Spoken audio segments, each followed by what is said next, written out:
ভিতরে বলেছেন ওয়ালিকুল্লি উম্মাতিন জাআলনা মানসাকান ইয়াযকুরু ইসমাল্লাহি আলা মা রাযাকাহুম মিন বাহিমাতিল আনআম। রব্বুল আলামিন বলেছেন কুরবানি শুধু হে আখিরি জামানার নবীর উম্মত, তোমাদের জন্য শুধু আমি কুরবানি দেই নাই, আল্লাহ রাব্বুল আলামিন প্রত্যেকটা জাতির জন্য কুরবানি দিয়েছিলেন। প্রত্যেকটা জাতির জন্য আল্লাহ তাআলা কুরবানির বিধান চালু করে দিয়েছিলেন। এই পৃথিবীর সর্বপ্রথম মানব যিনি, তার নাম হইল সাইয়্যিদিনা আদম আলাইহিস সালাম। সাইয়্যিদিনা আদম আলাইহিস সালামকে যখন আল্লাহ তাআলা দুনিয়াতে প্রেরণ করলেন, সাইয়্যিদিনা আদম আলাইহিস সালামকে আল্লাহ তাআলা যখন দুনিয়াতে পাঠালেন, সাইয়্যিদিনা আদম আলাইহিস সালামের সঙ্গীকে আল্লাহ তাআলা দুনিয়াতে পাঠাইলেন যেন আল্লাহ তাআলার প্রতিনিধি খলিফা দুনিয়াতে বেড়ে যায়। তারা দুজন একত্রিত থাকলেন এই দুনিয়ার বুকে। আল্লাহ তাআলা তাদের ঘরে সন্তান দেওয়া শুরু করলেন। স্বাভাবিকের চেয়ে একটু অস্বাভাবিক কেমন? প্রত্যেকবার আল্লাহ রাব্বুল আলামিন হাওয়া আলাইহিস সালাম উনার গর্ভের মধ্যে দুইটা করে সন্তান দান করতেন। কয়টা? দুইটা, একটা ছেলে একটা মেয়ে। এইভাবে আল্লাহ রাব্বুল আলামিন তার প্রতিনিধি খলিফা পৃথিবীতে বাড়ানো শুরু করলেন, কিন্তু সিস্টেম করে দিলেন রব্বুল আলামিন। বললেন প্রথম যে সন্তান হবে ছেলে এবং মেয়ে, দ্বিতীয় আবার হবে একসাথে ছেলে এবং মেয়ে। একই গর্ভে একসাথে দুইজন মেয়ে হবে না, দুইজন ছেলেও হবে না। একসাথে একজন ছেলে হবে একজন মেয়ে হবে, আবার পরের বার একসাথে একটা ছেলে হবে একটা মেয়ে হবে, এভাবেই হবে। রব্বুল আলামিন বিধান করে দিলেন প্রথম পক্ষের ছেলে দ্বিতীয় পক্ষের মেয়ে, দ্বিতীয় পক্ষের মেয়ে প্রথম পক্ষের ছেলে। এইভাবে বিবাহ আবদ্ধ হইবা। আপন ভাই আপন বোনের মধ্যে বিবাহ আল্লাহ তাআলা জায়েজ ছিল, জায়েজ করেছিলেন তখনের সময়, আদম আলাইহিস সালামের সময়। কিন্তু তারপরে রব্বুল আলামিন একটু সিস্টেম করে দিলেন, তাই সরাসরি নয়। প্রথম পক্ষের মেয়ে প্রথম পক্ষের ছেলে, দ্বিতীয় পক্ষের মেয়ে দ্বিতীয় পক্ষের মেয়ে প্রথম পক্ষের ছেলে, এইভাবে একটু সাবধান রক্ত বসে আল্লাহ তাআলা বিবাহের সিস্টেমটা চালু করে দিয়েছিলেন। এমন অবস্থায় যখন চলতে থাকলো, সাইয়্যিদিনা আদম আলাইহিস সালামের দুই সন্তানের ব্যাপারে কুরআনুল কারীমে বলা হয়েছে যে কুরবানি কোথায় থেকে আমরা পেলাম, কোত্থেকে আসলো? শুধু আমাদের আল্লাহ তাআলা কুরবানি দিয়েছেন না, পৃথিবীর সর্বপ্রথম মনীষী যিনি সাইয়্যিদিনা আদম আলাইহিস সালাম, তার থেকে আল্লাহ তাআলা কুরবানির বিধান চালু করেছেন। এজন্য রব্বুল আলামিন কুরআনুল কারীমের ভিতরে ঘোষণা করে দিয়েছেন ওয়াতুলু আলাইহিম নাবা বিমান আতামা বিল হক ইন কারবা কুরবানান ফাতুকব্বিলা মিন আহাদিহিমা ওয়া লাম ইতাকাব্বাল মিনাল আখার ক্বালা লা তাকতুলন্নাক قال إنما يتقبل الله من المتقين। الله رب العالمين ডাক দিয়ে বললেন, হে পয়গম্বর, আদমের দুই সন্তানের ঘটনা আপনি আপনার উম্মতদেরকে শোনায় দেন। আপনার উম্মতদেরকে আদমের দুই সন্তানের ঘটনা শোনায় দেন। তারা দুজনে আল্লাহ তাআলার রাস্তায় কুরবানি করেছিল, কবুল হয়েছিল একজনের। কুরবানি করলো দুইজন, কবুল হইল কয়জনের? একজনের। দুইজন কুরবানি করলো, একজনের কুরবানি কবুল হইল, আরেকজনের কুরবানি কবুল হইল না। আদম আলাইহিস সালামের দুই সন্তান, দুই গর্ভের মধ্যে দুই ছেলে এবং দুই মেয়ে যখন হইল, সাইয়্যিদিনা আদম আলাইহিস সালাম হুকুম জারি করে দিলেন। রব্বুল আলামিনের বিধান হইল একজন আরেকজনের সাথে বিবাহ আবদ্ধ হইবা, তবে প্রথম পক্ষের ছেলে দ্বিতীয় পক্ষের মেয়ে, এভাবে হইতে হবে। হাবিল এবং কাবিল আমরা যে ঘটনা জানি, তো কাবিলের সাথে যে বলতে গেল, সে ছিল অত্যন্ত সুন্দরী এবং রমণী, হাবিলের সাথে রক্ষণ করে যে মেয়েটা জন্মাইল সে এতটা সুন্দরী ছিল না। দুইটা মেয়ে যখন জন্মাইল, আদম আলাইহিস সালাম বললেন তোমাদের বিবাহের জন্য হুকুম জারি করলাম, একে অপরের সাথে বিবাহ দিয়ে দিও। কাবিল দাবি করে বসলো যে আমি সুন্দরীটাকে বিবাহ করব, কিন্তু সাইয়্যিদিনা আদম আলাইহিস সালাম বললেন যে না, এটা আল্লাহ তাআলার বিধান নয়, আল্লাহ তাআলার সিস্টেম অনুযায়ী প্রথম পক্ষের ছেলে দ্বিতীয় পক্ষের মেয়ে এভাবেই বিবাহ করতে হবে। এক ভাই মানল না, আল্লাহ তাআলার বিধানকে অপেক্ষা করে সে বলা আরম্ভ করলো না, এটা হতে পারে না। নিয়ম তো তাই যে মেয়েটা আমার সাথে একে করবে, আমরা দেখেছি একের সাথে দুনিয়ার আলো বাতাস দেখেছি, আমরা একে অপরের সাথে বিবাহ আবদ্ধ হইব, এটাই হইল নিয়ম। আমি মানি না, আমি সুন্দরী মেয়েটাকে চাই। রব্বুল আলামিন বললেন হে আদম, তুমি তোমার দুই সন্তানকে বলো তারা যেন কুরবানি করে, যার কুরবানি কবুল হবে তার সাথে সুন্দরী রমণীর বিবাহ হবে। তৎকালীন সময়ের কুরবানির সিস্টেম ছিল কেমন? ওই সিস্টেমটা ছিল এমন, তারা কুরবানির মালামাল, কুরবানির জন্তু পাহাড়ের উপরে রেখে আসতো। আসমান থেকে রব্বুল আলামিনের পক্ষ থেকে অগ্নি শিখা এসে যার কুরবানিটাকে বশীভূত করে দিত, জ্বালিয়ে দিত, সারখার করত, যারা ফুরায় হয়ে যেত তার কুরবানিটা কবুল হইত। নিয়ম অনুযায়ী দুই ভাই যখন কুরবানি করলো, একজনেরটা কবুল হইল আর একজনেরটা হইল না। এবার যে ভাইয়ের কুরবানি কবুল হইল না, এই ভাই বলা আরম্ভ করলো তোর জন্য আমার কুরবানি কবুল হয় নাই, আমি সুন্দরী মেয়েটাকেই চাই, এমন আর কিচ্ছু চাই না, তোর জন্য আমার কুরবানি কবুল হইল না। আমি তোর হত্যা করে ফেলবো। একবার নোটিশ জারি করে দিল, সুন্দরী রমণী কন্যাটা আমার, তোমার তো কুরবানি কবুল হয় নাই, কথাতে কি হয়েছে আমি এদের চাই। এই সুন্দরী রমণী কন্যায় আমার প্রয়োজন।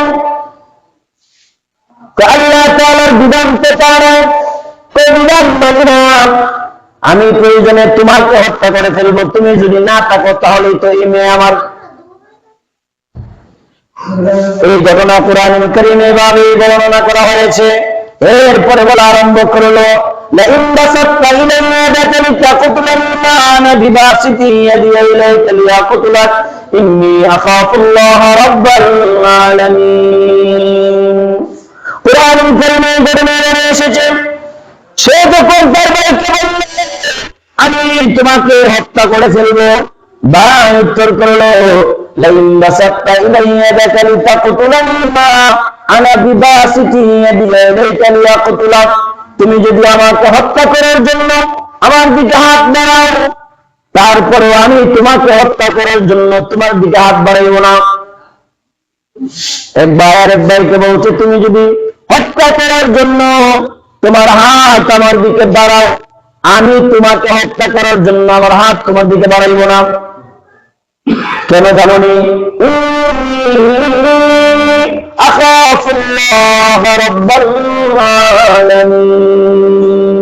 কারণ হইল আমি আল্লাহকে ভয় করি। আমি কাকে ভয় করি? আমি আল্লাহকে ভয় করি।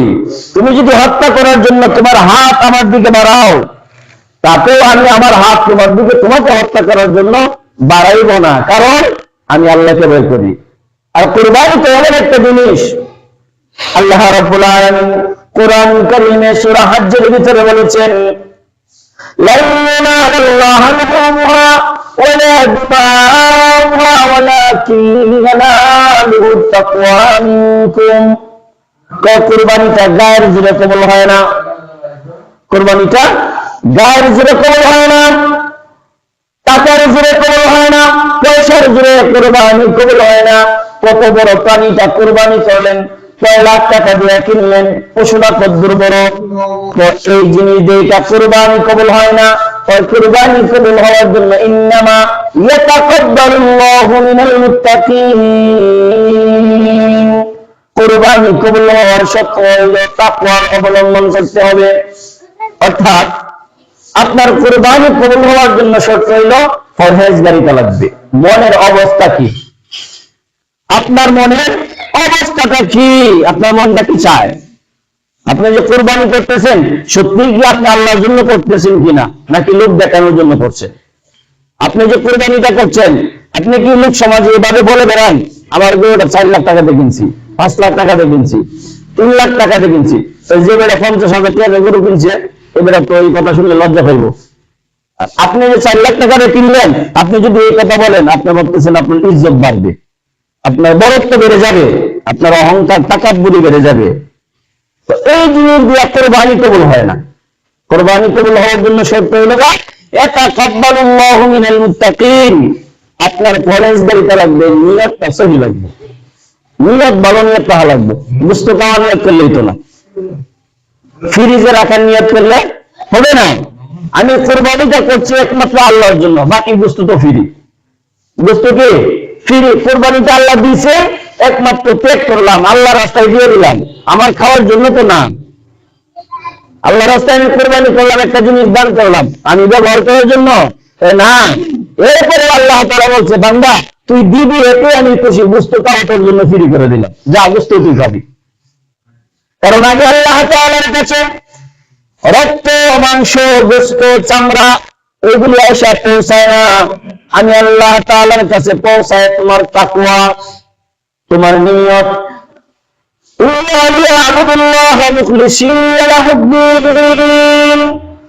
নবী আলাইহিস সালাম এক হাদিসের ভিতরে বলেন, ইন্নামাল আমালু বিন্নিয়াত। বান্দার প্রতিটি আমল নির্ভর করে তার নিয়তের উপরে। আপনার আমলটার কদ্দুর গুরুত্ব, সেই আমলটার কদ্দুর দাম হবে, সেটা নির্ভরযোগ্য হলো আপনার নিয়ত। আপনার নিয়ত যদি ভালো থাকে, আল্লাহর রাস্তায় সামান্য কোরবানি যদি করেন, অল্প একটা ছোট করে কোরবানি করলেন, অপর একটা খাসি কোরবানি করলেন, ভেড়া বা দুম্বা কোরবানি করলেন, নিয়তটা যদি সহি থাকে, সাইয়্যিদুনা ইব্রাহিম আলাইহিস সালামের সুন্নাত হিসেবে আল্লাহ এই ছোট ভেড়াটাই আপনার কোরবানি হিসেবে কবুল করে নেবেন। কিন্তু নিয়ত যদি গলত থাকে, 10টা কোরবানি দিলেও কবুল হবে না। কারণ কোরবানির প্রথম শর্ত হলো নিয়ত। এজন্য রব্বুল আলামিন বলেছেন যে কোরবানি, তো বলতেছিলাম আদম আলাইহিস সালামের 2 সন্তানের ঘটনা, এক ভাই আর এক ভাইকে যখন বলল, ক্বালা লা আকুলান্না, ক্বালা ইন্নামা ইয়াতাকাব্বালুল্লাহু মিনাল মুত্তাকিন। ভাই বলল, ক্বালা লা আকুলান্না, আমি তোমার হত্যা করব, কারণ তোমার জন্য আমি এই সুন্দরী মেয়ে পাইতেছি না। মনে আসেনি? কোরবানি পৃথিবীর শুরু থেকে আসছে, এই কথাটা আমি আপনাদেরকে বুঝাইতেছি। সে বলল যে তুমি যদি আমাকে হত্যা করার জন্য আমার দিকে হাত বাড়াও, তারপরে আমি তোমাকে হত্যা করার জন্য তোমার দিকে হাত বাড়াইব না। কারণ হইল ইন্নী আখাফুল্লাহ রাব্বাল আলামিন, আমি আল্লাহ তাআলাকে ভয় করি। আর কুরবানির 1 নম্বর শর্ত হইল ভয়, আল্লাহর তাকওয়া। এজন্য রব্বুল আলামিন বলেছেন, লা ইয়ানালাল্লাহু লুহুমুহা ওয়ালা দিমাউহা ওয়ালাকিন ইয়ানালুহুত তাকওয়া মিনকুম। বান্দা তোমার কুরবানি পশু কতটুকু বড়, কতটুকু চওড়া, কত টাকা দিয়ে কিনলা, কালার কেমন, দেখতে কেমন, এইগুলোর কিচ্ছু আমার কাছে পৌঁছায় না। রক্ত, গোশত, মাংস কিচ্ছু আসে না, আসে শুধু তোমার তাকওয়া, তোমার পরহেজগারিতা। তুমি কি সত্যি আমি আল্লাহর জন্য কুরবানি করছো কিনা, এটাই সব বলছে। তো একবার আরেকবারকে হত্যা করার জন্য রেডি হয়ে গেল। ওই ভাই ডাক দিয়েছে, ইন্নী উরিদু আন তাবুয়া বিইসমি ওয়া ইসমিকা ফাতাকুনা মিন আসহাবিন নার। ও ভাই, তুমি যদি আমাকে হত্যাই করো, তাহলে মনে রাখো তোমার গুনার বোঝা তোমার কাঁধে আছে, বাকি আমার গুনার বোঝাও তোমার কাঁধে নিতে হবে। আর এতগুলি গুনাহ নিয়ে তুমি কই যাইবা জানো না? এতগুলি গুনাহ নিয়ে তুমি কই যাইবা? কই তোমার জায়গাটা হবে জাহান্নামে, মিন আসহাবিন নার, অগ্নিশিখায়, জাহান্নামের অগ্নিশিখায় তোমার জায়গা হবে। কিন্তু শয়তান তার মাথার উপরে ভর করলো। কথা আছে না সূরা নাসে ধর্মের কাহিনী? শয়তান মাথার উপরে এসে বসলো, বলল যে না, এই সুন্দরী রমণীকে তোর চাই চাই। এ কারণে যদি হত্যাও করা লাগে তাও সে রাজি।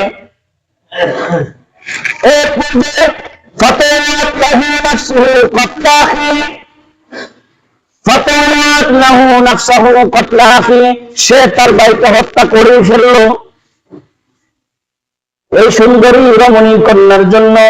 সে তার ভাইকে হত্যা করে ফেলল, ভাইকে কতল করে ফেললো। এবার চিন্তা শুরু করলো, আরে আমি এই কাজটা কি করলাম, আমি তো আমার ভাইকে হত্যা করে ফেললাম, এখন এই লাশ নিয়ে আমি কি করবো, কই রাখবো, কিভাবে করবো। সাইয়্যিদুনা ইব্রাহিম আলাইহিস সালাম তৎকালীন সময়ে বাইতুল্লাহর জিয়ারতে ছিলেন। এই সময়ের ভিতরে তাদের ভিতরে এই কাণ্ড বেড়ে গেছে, এক ভাই আরেক ভাইকে হত্যা করে ফেলছে। হত্যা করার পরে টনক নাড়া দিছে, বিবেক নাড়া দিছে, এখন আমি আমার বাড়ি নিয়ে কি করবো। আল্লাহ তাআলা বলে দিয়েছেন, ফাবাসাল্লাহু রাবান ইয়াবাসু ফিল আরদি লিয়ুরিয়াহু কাইফা ইয়ারি সাওয়াতা আখি ইয়া ওয়াইলাতা আযাজতু আন নাকুনা মিসলা হাযাল গুরাবি ফাওয়ারিয়া সাওয়াতা আখি ফাআসবাহা মিনান নাদিমিন। তো একবার যখন আরেক ভাইকে হত্যা করে ফেললো, হত্যা করার পর এই লাশটাকে নিয়ে সে কি করবে চিন্তায় ঘোরাঘুরি আরম্ভ করলো। আর আব্বাই যদি এসে দেখে আমি আমার বাইরে মেরা লাইছি, তাহলে আমারও পাঁচটা রাখবো না। কি করা যায়, কি করা যায়, বিবেক নড়তেছে কিন্তু বুদ্ধি পাইতেছেন। রব্বুল আলামিন আসমান থেকে দুইটা কাক পাঠাইয়া দিলেন। শুনছি না আমরা ইতিহাস, রব্বুল আলামিন আকাশ থেকে দুইটা পাখি পাঠাইলেন। একটা পাখি আর একটা পাখিকে হত্যা করার পর মাটির নিচে একটু গর্ত করে এই মাটির নিচে একটা পাখি আরেকটা পাখিরে ফুটে ফেললেন। এই বেচারা আবার নিজের বুকা এবং নির্ভোগ বলে ধিক্কার দেওয়ার পারবে, যাহারে তুমি এতটাই নির্ভোগ এতটাই বুকা, একটা সাধারণ পাখির বিবেক বুদ্ধি তোর মাথায় নাই। সে তার ভাইকে এভাবেই শেষ করে ফেলল। তো এই ঘটনার কারণে বললাম যে সাইয়্যিদুনা আদম আলাইহিস সালাম থেকে এই কুরবানির প্রথা চালু হয়েছে। আদম আলাইহিস সালামের দুই সন্তানের মাধ্যমে তারা দুইজনে যখন পাহাড়েতে কুরবানি করলেন, একজনের কুরবানি আসমানের অগ্নিশিখা এসে আসমানের অগ্নিস্ফুলিঙ্গ এসে এটাকে বশীভূত করে নিয়ে গেলেন, কালটা কবুল হয়ে গেল, আরেক দলটা কবুল হয়ে গেল। এই ঘটনা থেকে বোঝা গেল যে পৃথিবীর প্রথম মানব সাইয়্যিদুনা আদম আলাইহিস সালাম থেকে কুরবানি এই দুনিয়াতে আসছে। আমরা যে কুরবানি করি, এই কুরবানিকে আমরা কোথায় পেলাম, এই কুরবানি কোথেকে আসলো? এই পৃথিবীতে আল্লাহ তাআলা যুগে যুগে পথভ্রষ্ট মানুষগুলিকে পথ দেখানোর জন্য আল্লাহ তাআলা একজন নবী এবং পয়গম্বর পাঠাইছেন। নবী আলাইহিস সালামদের কাজ ছিল আল্লাহ বলা মানুষগুলিকে টেনে টেনে আল্লাহ তাআলার পথ দেখানোর জন্য, আল্লাহ তাআলার আলোর পথ দেখানোর জন্য নবী আলাইহিস সালামদেরকে আল্লাহ তাআলা পৃথিবীতে পাঠাইলেন। এমনই ভাবে আল্লাহ তাআলার একজন জবরদস্ত পয়গম্বর সাইয়্যিদুনা ইব্রাহিম আলাইহিস সালাম, মুসলিম উম্মাহের জাতির পিতা, যতক্ষণ নবী আলাইহিস সালাম আল্লাহ তাআলা প্রেরণ করেছেন পাঠাইছেন, তার মধ্যে অন্যতম সেরা একজন পয়গম্বর যার নাম সাইয়্যিদুনা ইব্রাহিম আলাইহিস সালাম। তাকে আল্লাহ তাআলা বারবার পরীক্ষা দিয়েছিলেন, আর তিনি বারবার পরীক্ষা দিতে দিতে আল্লাহ রাব্বুল আলামিন তার উপাধি দিয়ে দিয়েছেন খলিলুল্লাহ, আমার বন্ধু। বারবার পরীক্ষা দেওয়ার পর আল্লাহ তাআলা উপাধি দিয়ে দিলেন, তুমি আজকে থেকে আমার খলিল, তুমি আমার বন্ধু। ওনাকে আল্লাহ তাআলা মুসলিম মিল্লাতের পিতা বানায়া পাঠাইছেন। আল্লাহ রাব্বুল আলামিন ইব্রাহিম আলাইহিস সালামের সম্পর্কে বলেন, ওয়ালিদ বিকানা ইব্রাহিম রাব্বুহু বিকালিমাতিন ফাতাম্মাহুন ক্বালা ইন্নী জা'iলুকা লিন-নাসি ইমামা قال ومن ذريتي قال لا ينال عهد الظالمين ملة أبيكم إبراهيم هو سماكم المسلمين। এই জাতির ইমাম, এই জাতির পিতা হইল ইব্রাহিম আলাইহিস সালাম। আমাদের বাপ ইব্রাহিম আলাইহিস সালাম প্রত্যেকটা মুসলমানের বাবা হইল ইব্রাহিম আলাইহিস সালাম। জাতির পিতা মানে কি? প্রত্যেক মানুষের জাতির বাপ ইব্রাহিম আলাইহিস সালাম। কয় না জাতির সম্পদ এটা, জাতির সম্পদ এটা। ইব্রাহিম আলাইহিস সালাম হলো জাতির সম্পদ, জাতির বাপ। আমরা সবাই তার সন্তান। ইব্রাহিম আলাইহিস সালামকে আল্লাহ তাআলা অনেকগুলি পরীক্ষা দিয়েছিলেন। যেমন সৈয়দনা ইব্রাহিম আলাইহিস সালামকে অগ্নিকাণ্ডের মধ্যে ফেলা হয়েছিল নমরুদের আগুনে পোড়ানোর জন্য। পরীক্ষায় তিনি ফাঁস না ফেল? পরীক্ষা দিলেন, ফাঁস করলেন না ফেল করলেন? ফাঁস। আমাদেরকে যদি এই পরীক্ষা দেওয়া হতো যে আগুনের ভিতরে ফেলা হইব এই এলাকাতে একজন মুসলমান, কিন্তু নাম ঘোষণা করা হয়েছে না, কারে যে ফালবো এই নাম ঘোষণা করা হয়েছে না, যে একজনকে ফালানো হইব। ঈদের নামাজের পরে একজন মানুষকে আগুনে পোড়ানো হইব। এটা সরকারি প্রশাসন, যত প্রশাসন আছে সব আসবে, এসে চতুর্দিক থেকে এই গ্রামবাসীকে ঘেরাও করে রাখবে। এর ভিতর থেকে একজন লোকের আগুনে পোড়াইব। গ্রামে কোন মানুষ থাকতো, প্রয়োজনে পুলিশের সাথে মার করে 10 জন মরে যেত, তাও আগুনে পোড়ার লাগে রাজি হইতো না, রাজি হইতো না। কিন্তু সাইয়্যিদনা ইব্রাহিম আলাইহিস সালাম আল্লাহ তাআলা তাকে হুকুম করা মাত্রই তিনি রাজি হয়ে গেলেন। সুবহানাল্লাহ। আল্লাহ তাআলা বলে দিয়েছেন, কুলনা ইয়া নারু কুনি বারদান ওয়া সালামান আলা ইব্রাহিম। আগুন কার হুকুমে চলে? আগুন কার হুকুমে চলে? বাতাস কার হুকুমে প্রবাহিত হয়? আল্লাহ। আগুন ঠান্ডা হয়, আমার ইব্রাহিমের জন্য শিথিল হয়ে যাও। এত ঠান্ডা হয় না যাতে আমার ইব্রাহিমের কষ্ট হয়, আর এত গরম হয় না যেন আমার ইব্রাহিমের গায়ে পশমগুলি পুড়ে যায়। অর্থাৎ এই অগ্নিকাণ্ডটাকে আল্লাহ তাআলা ইব্রাহিম আলাইহিস সালামের জন্য শান্তির জায়গা বানায়া দিলেন। ইব্রাহিম আলাইহিস সালামের বিন্দু মাত্র ক্ষতি হইল না। তো পরীক্ষায় তিনি ফাঁস।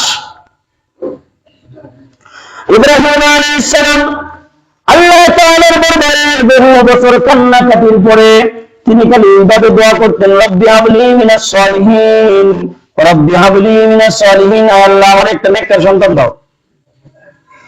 তাফসীর বিদ্বান লেখেন, একদিন নয়, 2 দিন নয়, 80 থেকে 86 বছর মতান্তরে তিনি আল্লাহ তাআলার দরবারে কান্নাকাটি করলেন। এরপর রব্বুল আলামিন কবুল করলেন।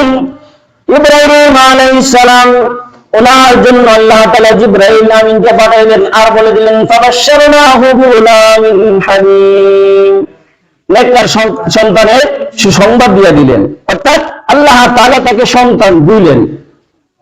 এই সন্তান দেওয়ার পরে আবার পরীক্ষা নেওয়া শুরু করলেন। দেখেন, সন্তান না দিয়ে এক পরীক্ষা নিছে আল্লাহ তাআলা, কানতে কানতে কানতে কানতে আল্লাহ সন্তান দিছে, আবার পরীক্ষা শুরু করছে। ঘটনা আমরা সবাই জানি, এদিকে যাব না, অনেক লম্বা হয়ে যাবে।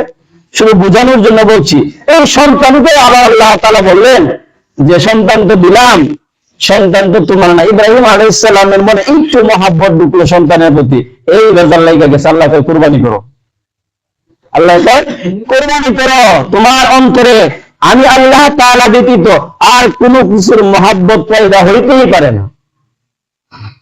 ইব্রাহিম আলাইহিস সালাম একজন পয়গম্বর ছিলেন। 1 মিনিটের জন্য যদি মনটা এদিক সেদিক হয়ে যেত, তাহলে আয়াত আছে না, আমতাহানাল্লাহু কুলুবাহুম লিত্তাকওয়া, যে পরীক্ষার জন্য প্রস্তুত হয়ে যাও।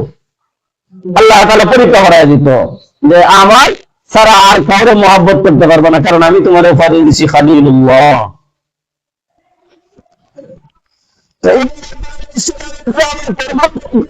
লম্বা কাহিনী। হযরত হাজরা আলাইহিস সালাম এবং ইসমাঈল আলাইহিস সালাম দুজনে মক্কায় থাকতেন। ইব্রাহিম আলাইহিস সালাম অনেক দূরে থাকতেন, সেই সিরিয়ায়। পরীক্ষা নেওয়ার জন্য আল্লাহ তাআলা ইব্রাহিমকে বললেন, হে ইব্রাহিম, তুমি তোমার সন্তানের কাছে যাও, সন্তানকে যা ধরো আর আমার নামে কুরবানি দিয়ে দাও।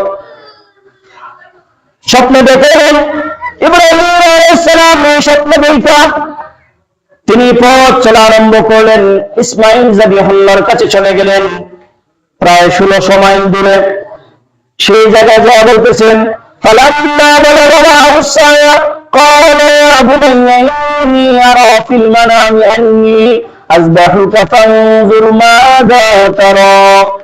ইন্নী আরা আন্নী আযবাহুক, হে আমার সন্তান, আমি দেখলাম, স্বপ্নের ভিতরে দেখলাম রব্বুল আলামিন বলেছেন আমি তোমাকে কুরবান করছি। আনজুর মাযা তারা, হয়তো তোমার কি অভিমত, তুমি কি। সাইয়্যিদুনা ইব্রাহিম আলাইহিস সালাম যেমন বাবা ছিলেন তেমন তার সন্তান ছিলেন। ইব্রাহিম আলাইহিস সালাম বলেছিলেন ফাবাশশারনাহু বিগুলামিন হালিম, আল্লাহ যে হালিম বলেছিলেন, এই হালিমের অর্থ আমি ওই দিন বুঝেছিলাম যেই দিন ইব্রাহিম ইসমাঈলকে জবাই করার কথা বলেছিলাম। ইসমাঈল আলাইহিস সালাম উত্তর করলেন ইয়া আবাতি ফাআল মা তুমার, হে আমার আব্বা, সাতাজিদুনি ইনশাআল্লাহু মিনাস সাবিরিন। আপনি টেনশন নেন না, আপনি শুধু আমার পিতাই নন, আপনি তো আল্লাহর একজন পয়গম্বর। আপনার স্বপ্ন শুধু স্বপ্ন নয়, আপনার স্বপ্নটা ওহী। ও আমার আব্বা, আপনি টেনশন করেন না। স্বপ্ন যদি আপনাকে যে হুকুম করা হয়েছে, যে আদেশ করা হয়েছে, তা আপনি অক্ষরে অক্ষরে পালন করেন, আপনার ইসমাঈলকে ধৈর্যশীলদের ভিতরে পাবেন। বাবার সন্তান দুজন মিলে চলে গেলেন মিনার বাজারে একজন আরেকজনের কোরবানি করার।